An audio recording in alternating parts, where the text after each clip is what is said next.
Success, guys, is a very, very lonely road, man.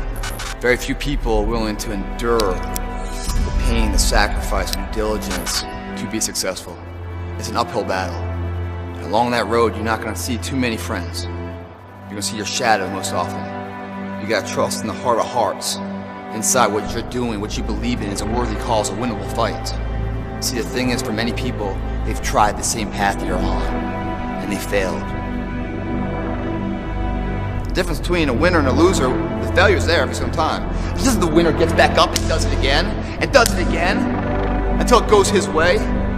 So now you're down that path and you're all alone. How do you know you're on the right path? How do you know what you're doing is in the right direction? If you're wondering if you're on the right path, look at the small things of life. What I'm saying is the character of who you are. It's not the title that makes you. It's not the success that makes you. The character defines the success, defines the fame, and it starts right there. Championships aren't won in the theater or the arena. They're won in the thousands of hours in the training room, in the labs, in the 5 a.m. runs, and the training when everyone else is sleeping. That's when it's won. The heart of a champion is a light switch that's always on. It doesn't go on and off when someone's watching. It's constant.